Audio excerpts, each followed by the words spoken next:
ಮಂಡ್ಯ ನಗರಸಭೆ ಚುನಾವಣೆ ಮತದಾನದ ವೇಳೆಯೇ ಚುನಾವಣಾಧಿಕಾರಿ ಸಮಕ್ಷಮದಲ್ಲಿಯೇ ಸ್ಥಳೀಯ ಶಾಸಕರು ಜೆಡಿಎಸ್ ಸದಸ್ಯರಿಗೆ ಅಡ್ಡ ಮತದಾನಕ್ಕೆ ಕುಮ್ಮಕ್ಕು ನೀಡಿ ಕಣ್ಸನ್ನೆ ಕೈಸನ್ನೆ ಮೂಲಕ ಹಣದ ಆಮಿಷ ಒಡ್ಡಿದರು ಎಂದು ಮಂಡ್ಯ ಲೋಕಸಭಾ ಸದಸ್ಯರು ಹಾಗೂ ಕೇಂದ್ರ ಸಚಿವ ಎಚ್.ಡಿ. ಕುಮಾರಸ್ವಾಮಿ ಗಂಭೀರ ಆರೋಪ ಮಾಡಿದರು.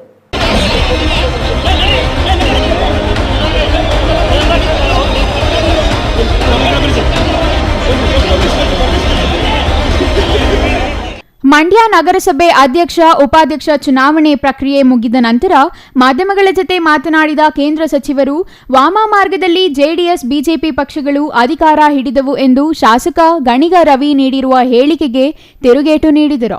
ಶಾಸಕರ ಪ್ರಕಾರ ವಾಮ ಮಾರ್ಗದ ಅರ್ಥವೇನು? ಮತದಾನದ ವೇಳೆಯಲ್ಲಿಯೂ ಕಣ್ಸನ್ನೆ ಕೈಸನ್ನೆ ಮೂಲಕ ನಮ್ಮ ಸದಸ್ಯರಿಗೆ ಹಣದ ಆಮಿಷ ಒಡ್ಡಿದ್ದು ವಾಮ ಮಾರ್ಗ ಅಲ್ಲದೆ ಮತ್ತೇನು ಎಂದು ಪ್ರಶ್ನಿಸಿದರು. ನನ್ನ ಜೀವನದಲ್ಲಿ ಮೊದಲ ಬಾರಿಗೆ ಸ್ಥಳೀಯ ಸಂಸ್ಥೆ ಚುನಾವಣೆಗೆ ಮತ ಹಾಕಲು ಬಂದಿದ್ದೇನೆ. ಕಳೆದ 20 ದಿನಗಳಿಂದ ನಡೆದ ರಾಜಕೀಯ ಬೆಳವಣಿಗೆ ಗಮನಿಸಿ ನಾನು ಬರಲೇಬೇಕಾಯಿತು. ದೆಹಲಿಯಲ್ಲಿ ಸಚಿವ ಸಂಪುಟದ ಸಭೆ ನಿಗದಿಯಾಗಿತ್ತು. ನಾನು ಪ್ರಧಾನಮಂತ್ರಿಗಳ ಕಚೇರಿ ಅನುಮತಿ ಪಡೆದು ಮತದಾನದಲ್ಲಿ ಭಾಗವಹಿಸಿದೆ. ಕಾಂಗ್ರೆಸ್ ಈ ಜಿಲ್ಲೆಯಲ್ಲಿ ಅಷ್ಟರ ಮಟ್ಟಿಗೆ ಕೆಟ್ಟ ರಾಜಕೀಯ ಮಾಡುತ್ತಿದೆ ಎಂದು ಕಿಡಿಕಾರಿದರು. ಚುನಾವಣೆ ಸೋಲಿನ ಭಯದಲ್ಲಿ ಚುನಾವಣೆ ಮುಂದೂಡುವುದರಲ್ಲಿ ಕಾಂಗ್ರೆಸ್ ಎಕ್ಸ್ಪರ್ಟ್. ಶಾಂತಿಯುತವಾಗಿ ಚುನಾವಣೆ ನಡೆಯಲು ಅಧಿಕಾರಿಗಳು ಸಹಕರಿಸಿದ್ದಾರೆ. ಆದರೆ ಕಿತಾಪತಿ ಮಾಡುವುದಕ್ಕೆ ಕಾಂಗ್ರೆಸ್ ನಾಯಕರು ಪ್ರಯತ್ನ ಮಾಡಿದರು. ಕಳೆದ ಲೋಕಸಭಾ ಚುನಾವಣೆಯಲ್ಲಿ ಹಿಂದಿನ ಅಧ್ಯಕ್ಷರು ವ್ಯಾಪಾರ ಶುರು ಮಾಡಿದರು. ನಮ್ಮ ಪಕ್ಷದಿಂದ ಗೆದ್ದು ಯಾವ ರೀತಿ ನಡೆದುಕೊಂಡರು ಎನ್ನುವುದು ಗೊತ್ತಿದೆ. ಮಹದೇವು ನಿಷ್ಠಾವಂತ ಜೆಡಿಎಸ್ ಸದಸ್ಯರು. ಪಕ್ಷ ನಿಷ್ಠೆಗೆ ಬೆಲೆ ಕೊಟ್ಟು ಉಪಾಧ್ಯಕ್ಷ ಸ್ಥಾನಕ್ಕೆ ಸ್ಪರ್ಧಿಸಲಿಲ್ಲ. ಕಾಂಗ್ರೆಸ್ ನಾಯಕರು ಇವರ ಕುಟುಂಬದ ಸದಸ್ಯರನ್ನು ಬ್ಲಾಕ್ಮೇಲ್ ಮಾಡಿದರು.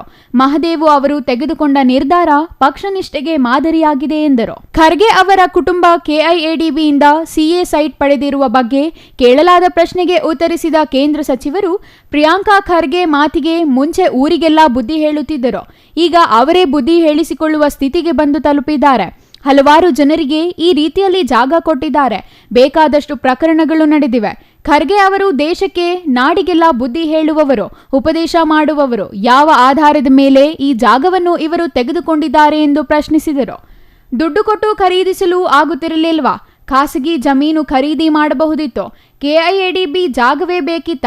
ಇದು ಅಧಿಕಾರ ದುರುಪಯೋಗ. ದೇಶಕ್ಕೆ ಬುದ್ಧಿ ಹೇಳುವವರು ಇದಕ್ಕೆ ಉತ್ತರ ಹೇಳಬೇಕು ಎಂದರು. ಕಾಂಗ್ರೆಸ್ ನಾಯಕರು 30ನೇ ತಾರೀಕು ರಾಜಭವನ ಚಲೋ ಮಾಡುತ್ತಿರುವುದಕ್ಕೆ ಬಹಳ ಸಂತೋಷ. ಅವರು ರಾಜಭವನದ ಜೊತೆಗೆ ರಾಷ್ಟ್ರಪತಿ ಭವನ ಚಲೋ ಕೂಡ ಮಾಡಲಿ. ಸೋನಿಯಾ ಗಾಂಧಿ, ರಾಹುಲ್ ಗಾಂಧಿ ಮನೆಗೆ ಕೂಡ ಹೋಗಲಿ.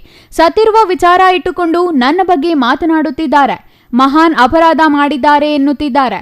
ನಾನೇ ಕೈ ಜೋಡಿಸಿ ಮನವಿ ಮಾಡುತ್ತೇನೆ.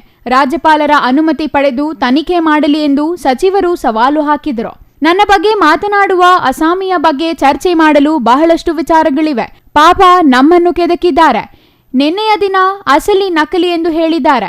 ಅಧಿಕಾರ ದುರುಪಯೋಗ ಪಡಿಸಿಕೊಂಡು ಸತ್ತವರ ಹೆಸರಲ್ಲಿ ಭೂಮಿ ಖರೀದಿ ಮಾಡಿದ್ದಾರೆ. ಡಿನೋಟಿಫಿಕೇಶನ್ ಮಾಡಿಕೊಂಡು ಜೀವನ ಮಾಡುವವರು ಇವರು. ಕುಮಾರಸ್ವಾಮಿ ಬಗ್ಗೆ ಮಾತನಾಡುವ ನೈತಿಕತೆ ಇವರಿಗಿದೆಯಾ ಎಂದು ಕುಮಾರಸ್ವಾಮಿ ಆಕ್ರೋಶ ವ್ಯಕ್ತಪಡಿಸಿದರು. ಮಂತ್ರಿಗಳ ಲೇಟರ್ ಪ್ಯಾಡ್ನಲ್ಲಿ ಈ ಜನ ಏನೆಲ್ಲ ದುರುಪಯೋಗ ಪಡಿಸಿಕೊಂಡಿದ್ದಾರೆ ಎನ್ನುವ ಮಾಹಿತಿ ಎಲ್ಲರಿಗೂ ಇದೆ. ಮೂಡಾ ದಾಖಲೆಗಳಲ್ಲಿ ಸಹಿ ವ್ಯತ್ಯಾಸ ಜನ ಮಾತನಾಡುತ್ತಿದ್ದಾರೆ. ಈ ಹಗರಣದಲ್ಲಿ ಆಗಿರುವ ಬೆಳವಣಿಗೆ ಬಗ್ಗೆ ಟಾರ್ಚ್ ಹಾಕಿ ನೋಡಿದರೂ ಅಷ್ಟೇ, ಹಾಕದೆ ನೋಡಿದರೂ ಅಷ್ಟೇ.